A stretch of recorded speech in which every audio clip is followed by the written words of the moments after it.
తాడిపత్రిలో జేసీ రాజ్యాంగం నడుస్తుంది కానీ రాజ్యాంగబద్ధ వ్యవస్థ నడవదు.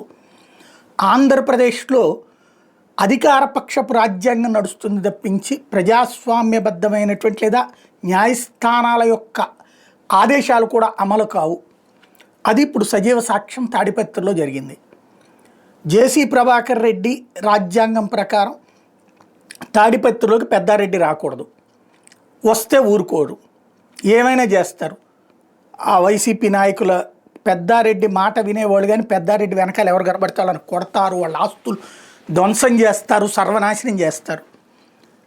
గతంలో తెలుగుదేశం పార్టీకి సంబంధించిన నాయకులని ఇబ్బంది పెట్టారు కాబట్టి ఇప్పుడు అలా చేస్తాం.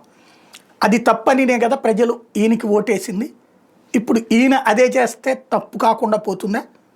ఇలా తప్పదు అనుకుంటారా జనం? చివరికి చచ్చేది కార్యకర్తలు, నాశనం అయ్యేది కార్యకర్తలు. ఇవాళ వాళ్ళ కార్యకర్తల జోలికి వస్తే రేపు నీ కార్యకర్తల జోలికి రారా?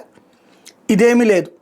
అహంకారం, అభిజాత్యం అన్నటువంటిది పతాక స్థాయికి చేరితే ఫ్యాక్షనిజం, ఆ ఫ్యాక్షనిజపు కోరలు తీసినటువంటి చంద్రబాబు నాయుడు గారు అధికారంలో ఉండగానే ఆ ఫ్యాక్షనిజాన్ని మళ్ళీ మానుల్లా తీసుకొచ్చి ప్రతిష్ఠిస్తున్నటువంటి తొలి వ్యక్తి జేసీ ప్రభాకర్ రెడ్డి. రాష్ట్రాన్ని సర్వనాశనం చేసి రాయలసీమని సుదీర్ఘకాలం పాటు ఫ్యాక్షన్ కోరల్లో తీసుకొచ్చి అక్కడున్నటువంటి యువతరం చివరికి పాలెగాళ్లుగా మారి ఆ బ్రతుకుల నుండి బయటపడి చివరికి అక్కడ బ్రతకలేక ఇతర రాష్ట్రాలకు వెళ్ళి బ్రతుకేటటువంటి స్థితికి తీసుకొచ్చినటువంటి ఈ రాజ్యాలు స్థాపించినటువంటి ఫ్యాక్షన్లలో ఒకడు. ఇప్పుడు ఆ పరిస్థితిని నియంత్రించేటటువంటి మేధావిగా ఉండాలా, లేకపోతే ఆ పరిస్థితికి మరింత రాక్షసుడిగా మారాలా అంటే మేము రాక్షసత్వంతో ఉండడమే రాజకీయం అన్నటువంటి రూట్లోకి తీసుకెళ్తున్నారు. తాజాగా హైకోర్టు ఆదేశాలు ఇస్తే కూడా పోలీసులు కనీసం వాళ్ళు రాజ్యాంగబద్ధ విధుల్లో ఉన్నారని, ఉద్యోగాలు చేస్తున్నామని, ప్రజల సొమ్ముతో బ్రతుకుతున్నామని, భవిష్యత్ తరాల యొక్క బాగు కోరడానికే వాళ్ళ ఉద్యోగాలు అన్నటువంటి విషయం కూడా మర్చిపోయారు. నిర్మోహమాటంగా అక్కడ రా, దమ్ముంటే రా చూసుకుందాం అని జేసీ అంటారు.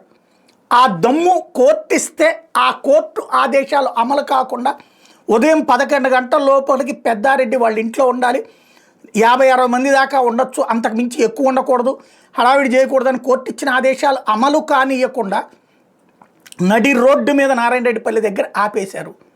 అదేమంటే లిఖితపూర్వకంగా కాకుండా మౌఖికంగా ఊళ్ళో ఏదో కార్యక్రమం నడుస్తుందండి, జేసీ గారు అక్కడ విగ్రహావిష్కరణ కార్యక్రమంలో ఉన్నారు కాబట్టి మీరు ఉండటానికి వీల్లేదు, రావడానికి వీల్లేదు, 11 లోపు ఆయన ఇంటికి రాలేదు కాబట్టి ఇక రావడానికి వీల్లేదు, అవసరమైతే కోర్టుకు వేసుకోండి, కోర్టు ధిక్కరణ ఇంత ముందేస్తేనే కోర్టు ఈ ఆదేశాలు, మళ్ళీ ఇప్పుడు రానిలేదు. అంతవరకు బాగానే ఉంది.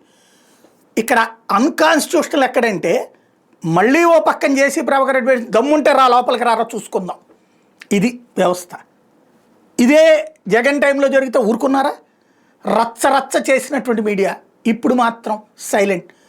సాక్షి ఒకటే ఇప్పుడు హైలైట్ చేస్తుంది. సరే, మిగతా టీవీ9, ఎన్టీవీ కూడా వార్తలు వేస్తున్నందుకు సంతోషిద్దాం. ఇప్పుడు ఓవరాల్గా రాజ్యాంగం అనేటటువంటిది ఇక మళ్ళీ ఆంధ్రప్రదేశ్లో ఏ నియోజకవర్గానికి ఆ నియోజకవర్గం, ఏ ఫ్యాక్షన్ నాయకుడికి ఆ ఫ్యాక్షన్ నాయకుడికి ఇచ్చేద్దామా? అధికారంలో ఉన్నటువంటి ఫ్యాక్షన్ నాయకులు దేవుళ్ళు, మిగతా వాళ్ళందరూ దొంగలు అని ప్రజలకు చెప్పుకుందామా? ఇది తేల్చుకోవాల్సింది ఆంధ్రప్రదేశ్ ప్రభుత్వం, ఆంధ్రప్రదేశ్ ప్రజలు.